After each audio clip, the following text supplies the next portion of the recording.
I had an email from Jessa and Philip, and they were interested in finding out a little bit more about building a house. And as we have built nearly 100 houses, it might seem as if we have endless experience. Well, we do have a lot of experience, but not all of it is in building the kind of a house that Jessa and Philip might be interested in building. But they asked if we would do a video with some of the do's and don'ts, things that you should be looking at. Now, from what I gather, they may not be actually here at the site of the house that they're having built, which is from what I remember of the email, from their for their family, who are in, I think, Negros. So let's say straight off, I can't actually, Beth and I cannot really recommend a contractor, because we don't use contractors. Well, we do use contracts, but they are independent contractors for isolated things like electrics. Now, the reason that you would need someone who is good at electrics is because if you don't get someone who's good at electrics, then you might be burned to the ground in very, very short time. Plus, he'll need to be someone who is licensed and known at the barangay that you're building in. So let me try to go and go through the sequence that you might possibly do if you're thinking of building a house. So first off, you have to decide where your site is. Now, the reason I say that is you don't need any help deciding where you want to live, but depending on where you want to live, you will have different challenges. Now, if you're building a house that's way up in the mountains, whether you have an architect and an engineer and all this kind of stuff is a moot point. Normally nobody, when I mentioned this to Beth once, she said, nobody, if you're not in plain view and you're just out in the sticks somewhere, the boondocks, no one is interested. So that's what can happen depending on where you are actually situated. So there's another thing as well that affects the cost when you decide where you want to build. If you're lucky enough to build in a nice area where you're just around the corner from a really good hardware store.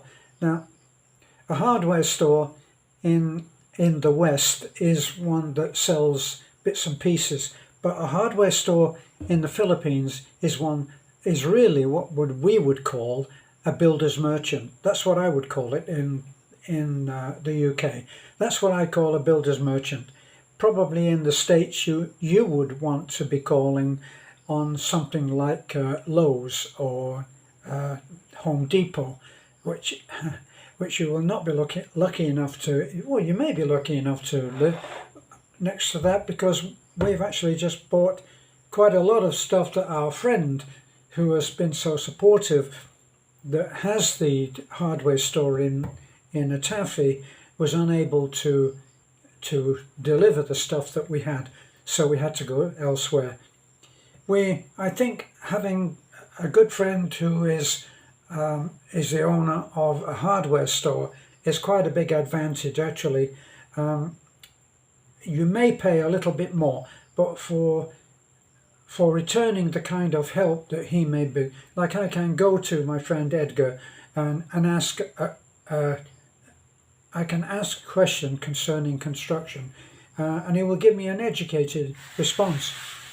So let's go from the beginning, and I'll try and stay focused on the line that we should be taking. Right, two things. If as I said, if you are building in an isolated place, then you would not have to, probably not, this would be your decision, you would not have to have a qualified architect. You could do as we did.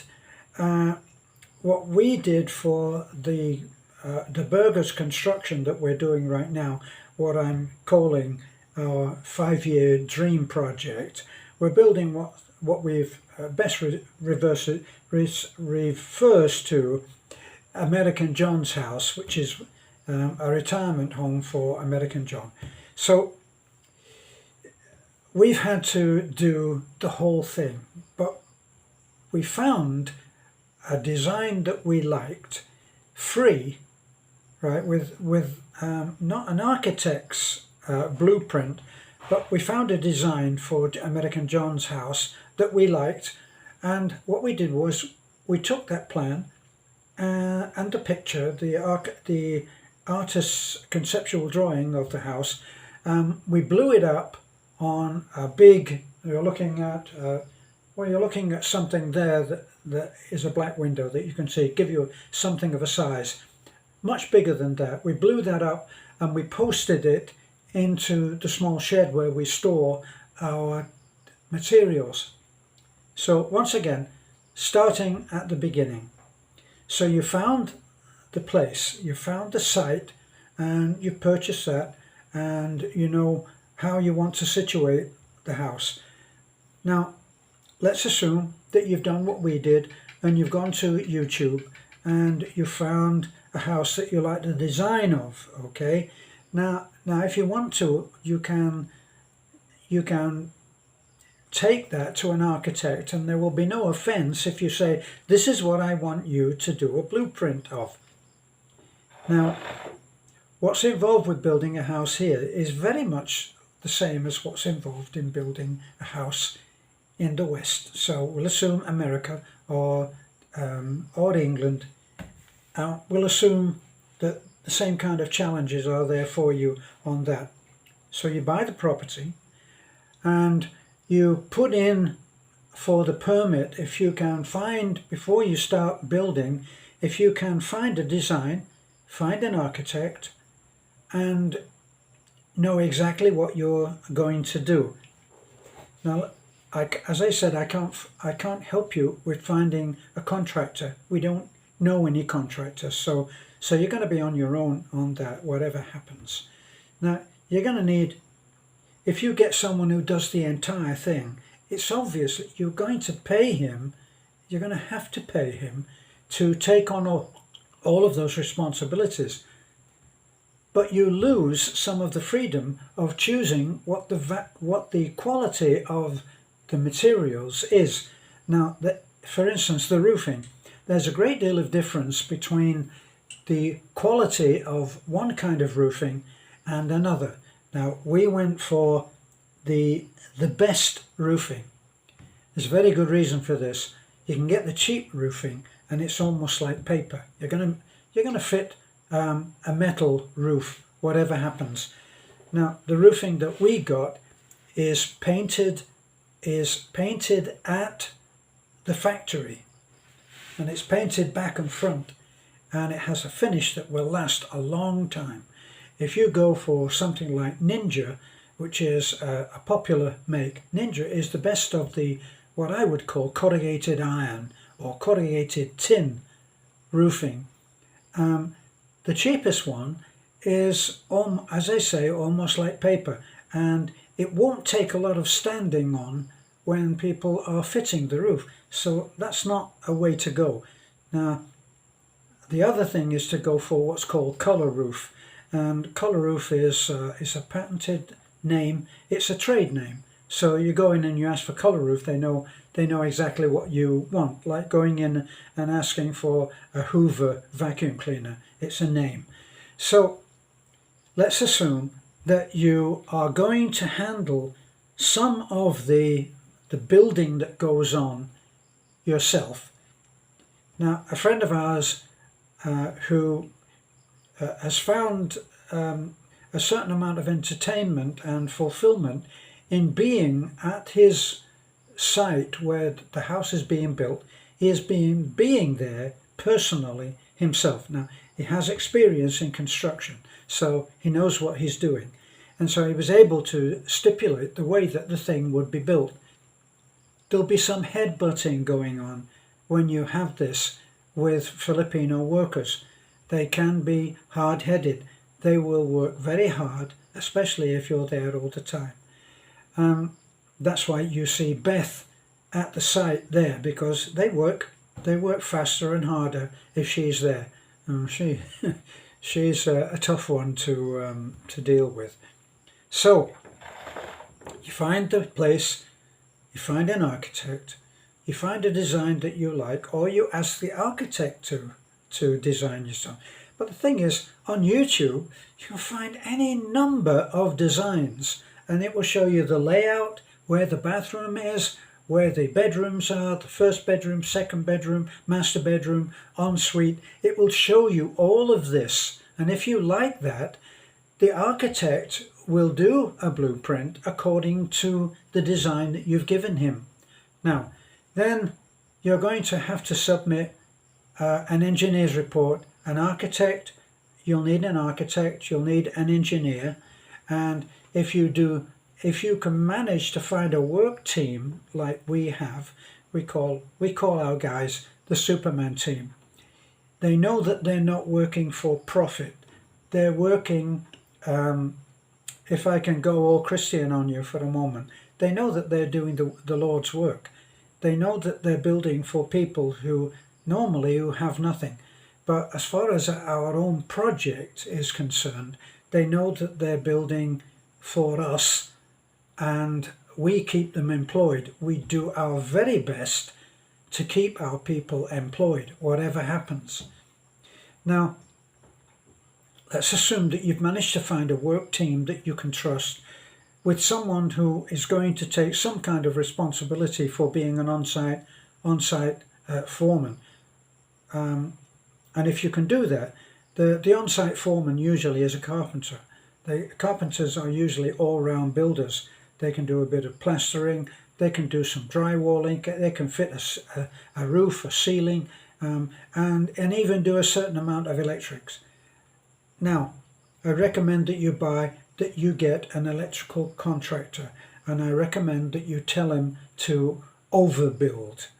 In other words, when it's a difference between paying paying 100 pesos for something and paying 200 and having it way above what you need, I go for the 200. I'm plucking figures out of the area. Right, so you've got your workforce and you've got your architect, and you put your permit in under the guidance, usually under the guidance of the architect, who will handle that for you. Now you need an engineer, and you need the advice at least of a good contractor. That's why I say I'm lucky that I have a friend, Edgar, who has Ambercon hardware, and he's a successful man, very hard working and dedicated. He and his wife work as hard as Beth and I do what we do, and I can trust him to give me a good answer. Now, just things like if you're near the road, you're going to have to be so many meters before you can build a wall. So that kind of thing you need to know before you start building. Now, your Filipino workers will have a certain idea about how things should be done. If you want things done your way and you know what you're doing, then I suggest you spend a lot of time in the beginning getting the footprint of the house. Now, when we chose when we chose the plan, the design of the house that we chose in the end, we then said, well, we don't want it, and once again I'm just quoting figures just for the sake of this discussion, we didn't want it 20 by 30, we wanted it 40 by 50. All right, now in order to do that, somebody that has an idea about how to map the thing out will know what to do, and then everything will be scaled up accordingly. Right, so that's what you would do. Now they have their own way of doing that, and what they do is they put they put a framework out, which is, let's say that your house is, as I said, let's say that it's 30 by 40. They put a framework out of scaffolding, 2 by 2s, nailed together, put into the ground, and they'll make that 45 by 35. So they'll make it 5 feet bigger on every side, and then they'll put their string line up, and that's where they'll get it square. So then they know where the footings go. Now about the footings, personally, I want to see deeper footings. Now I come from the UK, where the footings have to be down at least a metre, and then once they're down a metre, it needs usually hardcore, which is when you're in the UK, it's a broken bricks. It's just a load of broken bricks, and you can buy this, or you'll break up some of what you have, and you put that in the ground. That goes in the ground, and then on top of that goes your concrete footing, which that should come up and give you, even here in the Philippines, at least a 2-foot thick footing. Now if you want to go more, I would go with you as well. 3 foot, a foot, real footing. Now here what they do is they bury in that, they bury for the posts. Let's say that it's a simple house, 4 posts. You will have 4 support pillars that go in, and then they put the rebar up like this, and they very skillfully take it around and then around and around a bit more, and they make up a box section like this. Now the heavier the box section, obviously the better the pillars are going to be. Now with all of our stuff at the Burgers thing, American John's house as we call it, and our own bigger house as we call it, we've put into the footings, we've also put this box section of what they call 12 mm. They don't call it 12 millimeters, they call it mm. So it's form bar, not rebar. So form bar of 11 or 12 mm, thick stuff that's going to give you a good footing. Now we've laid that, so you've got the pillars like this, and we've laid an extra pillar in on the bottom into the footings, which is then tied in to the pillars. Now this is very strong then, because once you get up into the top and you've put your block work in to form your wall, you're going to go in along the top and put another of these box forms, will go and form a horizontal support bar which ties the whole thing in. This is very important. Now that gives a box form, a square like that, which is all tied in together. Now they don't put the pillars in straight away. They bury the pillars into the concrete and tied into your horizontal foundation box section, and they do that, but they leave the rebar just standing there.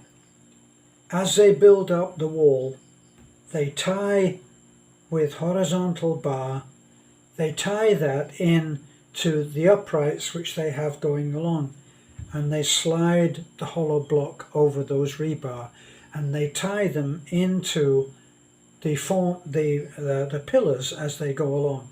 So I think that's important. Another thing that I noticed, that I wish that I'd been there at the start of our bigger house and of John's house, is that they don't use a lintel. Now when you get to a doorway is an open space like this. It should have a form bar, lintel, what I call a lintel, that goes in over that. Right? In some places they call it a header. Now I think it's in America they would call that a header. British they would call it a lintel. It's best if that is made of metal and then formed up into concrete. I think that's important. we missed out on that, and it went up Filipino style, which is just a piece of wood. And especially in earthquake country, it's important to have that lintel actually tied in, overlapping the doorway. Now that's something that you should look for, because I guarantee that they'll try to put just a piece of wood in just so that the brickwork that goes over the top is held up until it cures. Try to make sure that you get that lintel everywhere, over windows and over doorways, and I think that that's important. So let's just recap so we're not getting lost. We bought the property. I gotta let the dog in, hold on.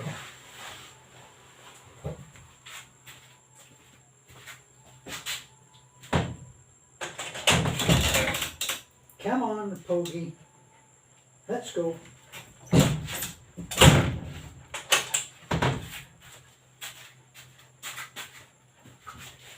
Okay, so you got the property, you got the architect, you've got the engineer. Engineer will also have stuff to do, and what we did was we got an engineer that works in the engineering department, so that's handled. There's a lot of paperwork. I don't know what it is about the wait, you're a pest, you know that? Come on. Yeah.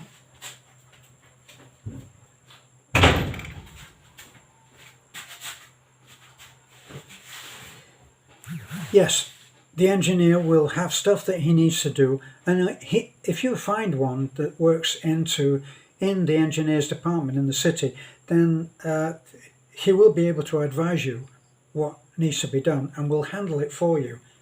You have to pay everybody. I don't have a problem with this paying people. I don't have a problem with giving someone a tip. I don't have a problem with paying a little bit more for something. If I travel in a tricycle, I don't argue about, no, wait a minute, it's only supposed to be a standard 10 pesos. I don't do that. You know, we're in a privileged position here. No matter how poor you think you are or how pressed you are for money, you are fabulously rich to a working Filipino. Okay?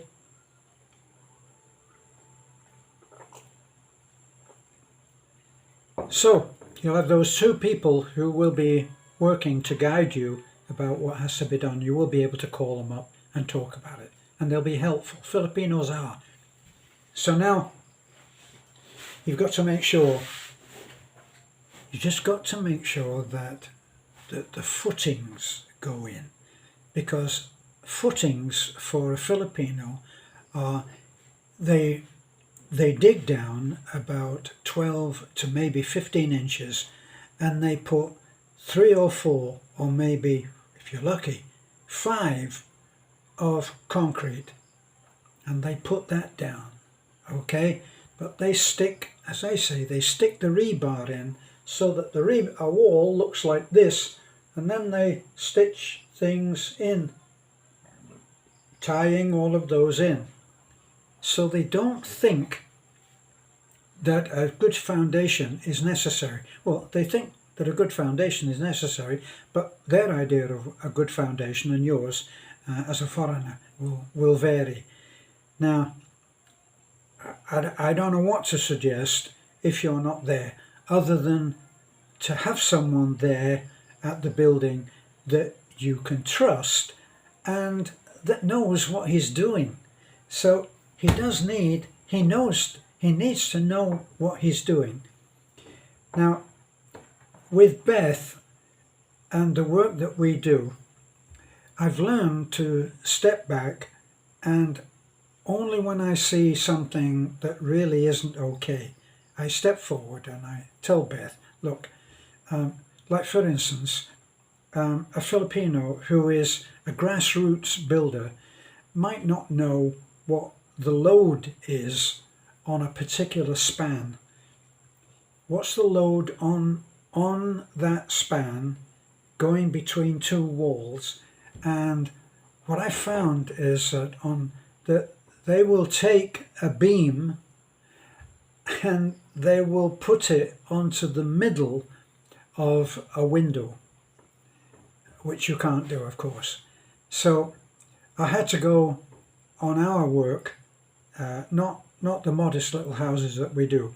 I had to go and I had to say, no, this needs a beam, and it not only needs a beam, but you've got it sitting on for support on a non-support wall of 4-inch concrete, 4-inch cement block.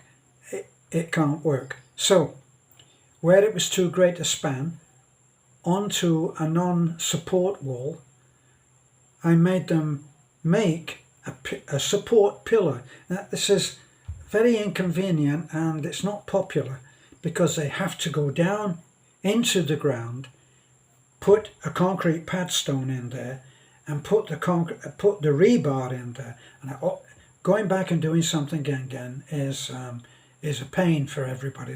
Nobody likes to do that, myself included.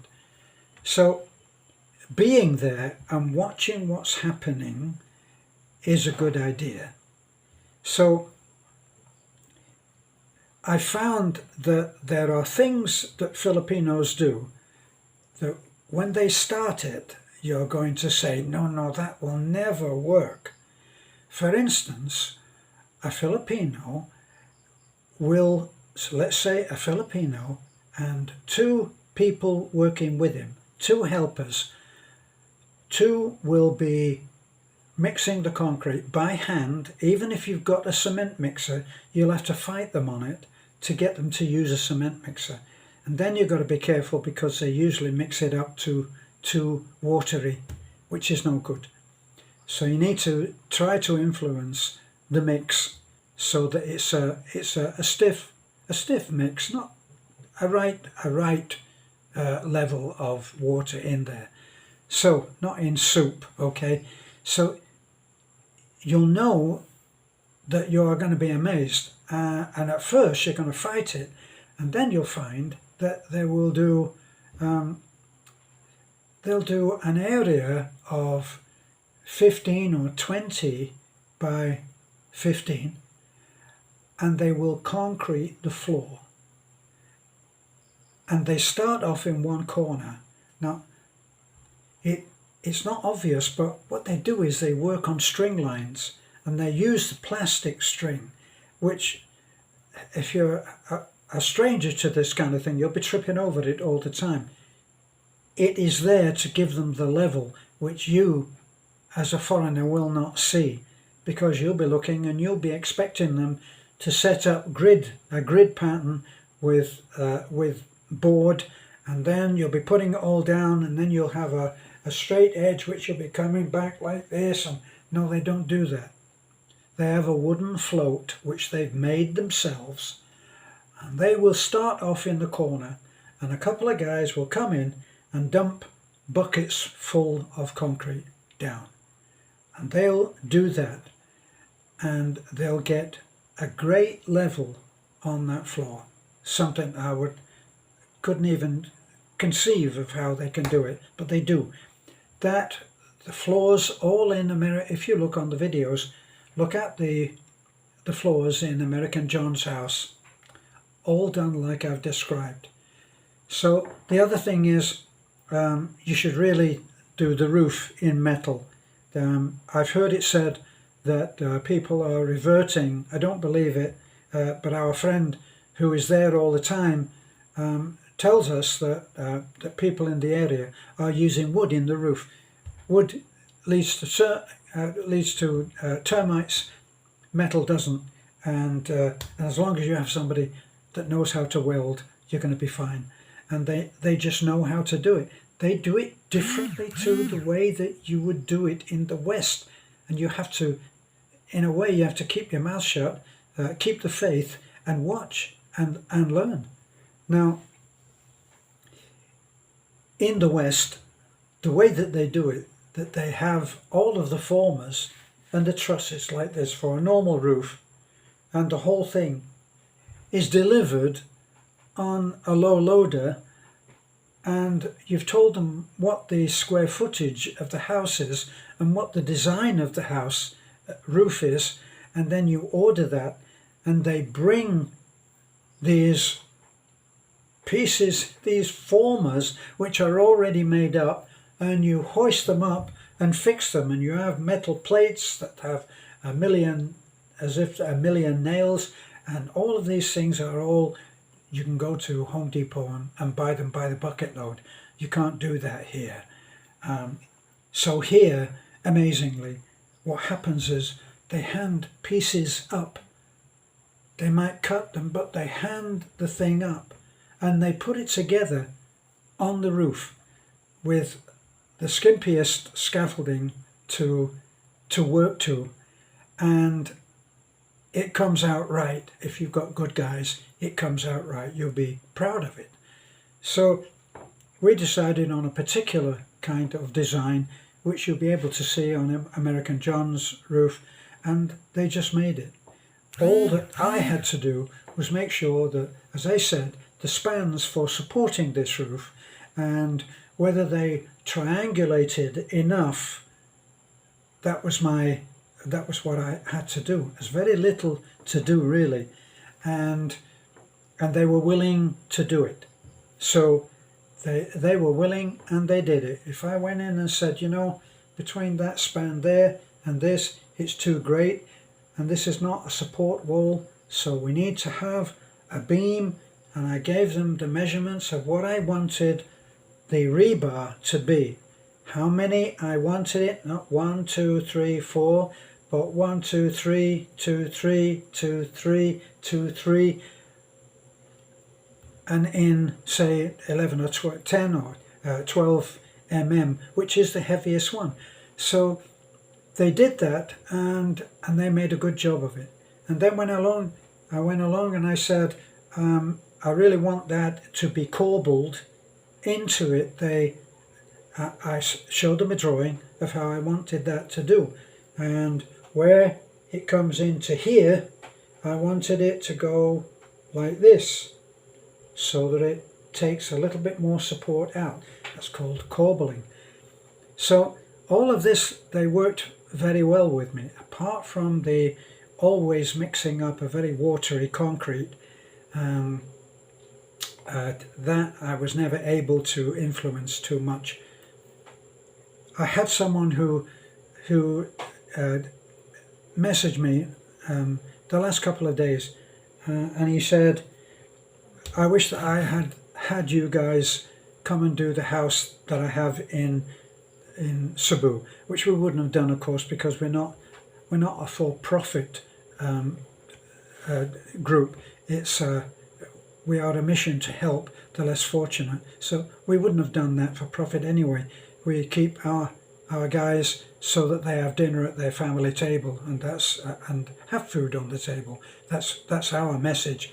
But he said, I tried to influence the builders, but they were determined that their way was the best, and it's still not right. And unfortunately, that's the thing. Unless you're willing to be there and butt heads and have a very unhappy time, then you will reach certain compromises. I have heard of this. There's one guy that's on the internet now. He's obviously a very skilled, knowledgeable. He's an American, and then obviously an experienced builder. He was much more in the news about 18 months ago, but he was making his house, which was a pretty big house from what I saw, and he was making it with built-up formers and then pouring the wall into a good concrete mix, and the walls were then made up of formed concrete, very strong, and tied into the support pillars. But he was there all the time, and he actually got the people that worked with him into a learning mode where he showed them how it should be done. And because he was there all the time, he was the foreman. He made sure that it was there and it was done. He did a couple of times, I think, that he had to have things torn down because it hadn't been done properly, which we had to do a little bit recently, that when a bathroom had been added into our larger building, and once again the footing, right, so they hadn't dug a sufficient footing. Now the problem was there is that because we were on a hill, the site is sloping down, so there's a lot of infill to go in. Now unless that infill is tamped down properly and have enough time to settle, you cannot put your footings down 3 foot on something that 4 feet has only been there for 2 weeks. So instead of going down 3 or 4 feet, finding solid ground and then laying a footing, their reasoning was, well, it's only a bathroom and it's a small wall, so what can go wrong? Well, what went wrong was that when I went in and checked the work, the wall was sinking. So it was a leaning Tower of Pisa thing. So they had to do that again. Had to go down, had to dig out, put a proper footing in, and then put another wall in, which had to be tied into both walls with rebar, and so on. So you need to be there yourself. As I say, our friend Scott is there all the time. You can find Scott Brinks. You can find him on Facebook. He posts on Facebook, and he posts quite often, and he talks about how they did things, and you can learn a lot. So I think that's about all that I can tell you right now.